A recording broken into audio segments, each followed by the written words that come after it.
regulă să înceapă să lucre, că nu o să avem pâine, nu o să avem gaze, nu o să avem nimic. Da.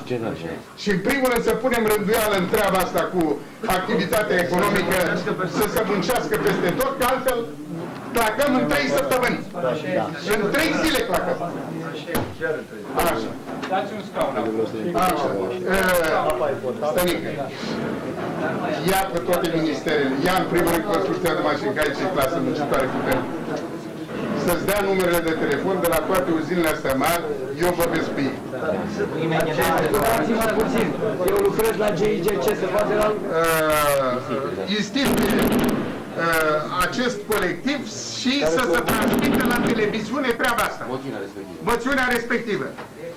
Te va suna găman de la tine și îi spui cu cine faci treaba asta. Da, e găman de la așa. A doua treabă. Te rog foarte mult, cine să facem al doilea colectiv? Colectivul de industrie. Colectivul de industrie. O să fii sunat aici și să iei măsuri urgente pentru mersul normal al producției. Deci, nu putem vorbi. Deci, pentru mersul normal al producției, din plin, energie îți dă fluturi, îți dă cutare, în acea fel încât să se introducă liniștea, ordinea și treaba. A treia chestiune și ultima. Să ai pregătite detașamente de gărzi patriotice. La comandă. O să mai luăm legătură cu tine. E clar, da, dă numărul tău de spune-mi care sunt, cine se va ocupa de treaba cu treaba asta cu solidaritate, cu moțiunea, adeziunea. Cine se va ocupa? Pănuță, ai un număr de telefon? Ai un... Nuță și Nahorbeac. Bine? Uite, ne-am închis. Nu mai ridicați încolo telefonul. Dincolo, nu mai ridicați telefonul. Nu mai ridicați. Stănică Dan. Stănică Dan, da? Rădulescu Dan. Cunosc pe mulți directori, Da, imediat. Și n-are experiență problema. îi cunosc personal pe mulți. Da. Stai mai, că acum toți trebuie. Și? Gabrielescu mă cheamă, îi cunosc, îi știu, lucrez cu ei. Gabrielescu, vă pricepeți la domeniu? Și spui din partea mea, ca în 10 minute, adică într-o jumătate de oră o să vorbesc, să facă moțiunea asta odată, al doilea, să înceapă lumea să lucreze, o să-i spun și eu, și al treilea să aibă pregătite gărzile muncitorești. Da. Astea trei chestiuni. Am înțeles. Da. Dacă e nevoie, vedem ce facem. Am înțeles. Director Trușcă Ion. Cine știe, băi, să organizeze dintre voi? Trușcă Ion. Un Sau băiat Paiu bun. Călin. Ce anume? Ce? Haideți mă, oameni. Cu ei și începem să lucrăm. Da. Dacă intrăm în întreprindere, se puriți ceva, adică se poate, adică să... Da, dragă, îi spune tovarășul. Da. Îi spunem tovarășul și îi spunem, dom'le, vine cu tare din partea noastră. Cu legitimație. Aplicați cu legitimație în care e acasă. Dacă există securitate sau ceva, m-a luat treaba. Nu e atracția. Legitimația. Imediat. Și ETC Pitera.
Dar cine a dezarmat? Rășul capitan.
Ah, liber, liber.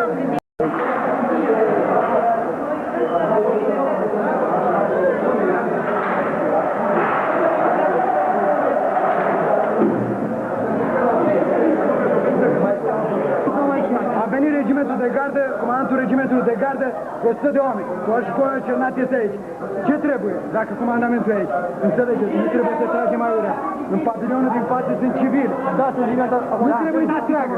Muniție n-avem. Nu ne alimentează nimeni cu muniție. Trebuie să fim atenți.